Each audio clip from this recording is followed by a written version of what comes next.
ভালো আছি। আজকে নিয়ে এসেছি তেলে পিঠার রেসিপি। আমার অনেক ভালো লাগে। আমার মা অনেক ভালো তেলে পিঠা বানায়, প্রায় আমাকে বানিয়ে খাওয়ায়। আমার মা প্রথমে খিচুড়ির গুড় শিরা করে নিয়েছিল, এর মধ্যে চালের গুঁড়া এবং আটা ময়দা কিছু দিয়ে দিয়েছে। পরিমাপ মতো আপনারাও দিয়ে নেবেন। মধ্যে একটি ডিম দিয়ে দিয়েছে।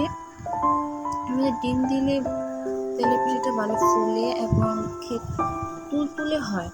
এই জন্য আমার মা সবসময় তেলে পিঠা বানালে ডিম দেয়, একটা দেয়। যদি বেশি চালের গুঁড়া হয় বা অনেক তেলে পিঠা বানায় তাহলে পরিমাপ দুটাই দেয়।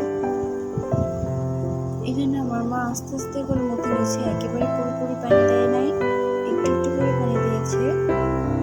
আপনারা দেখবেন, একটু খেয়াল করে, পুরোপুরি কিন্তু পানি দেন না, তখন আপনাদের মতে কষ্ট হবে। আমার মা অল্প অল্প করে পানি দিচ্ছে এবং খুব আস্তে আস্তে করে মতে নিচ্ছে। এটা পুরোপুরি মতে যাবে না, কেননা পুরোপুরি মতে গেলে হয়তো আপনাদের বুঝবেন যে কষ্ট হবে মতে। তাই আস্তে আস্তে আস্তে আস্তে মতবেন, একটু একটু পানি দিয়ে, তখন মতের গোলাটাও সুন্দর হয়ে ফুলে উঠবে দেখবেন,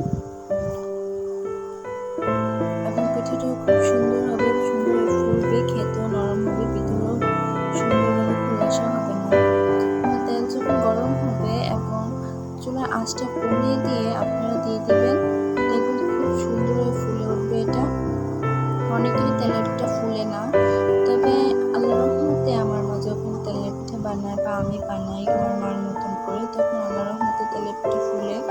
কেননা আমি সবসময় আমার মার যেভাবে দেখি এইভাবে বানাই, আপনারাও দেখবেন।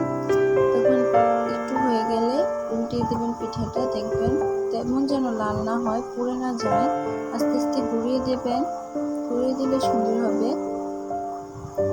যখন হয়ে যাবে বুঝবেন, একটু কম আছে দিয়ে রাখবেন, না হলে ভিতরে কাঁচা হবে। এই যে আমার মা বানিয়ে নিয়েছে, এর আগে অনেকগুলো বানিয়েছে, আমরাও খেয়েছি, খুব মজা হয়েছে। আপনারাও খেয়ে দেখবেন।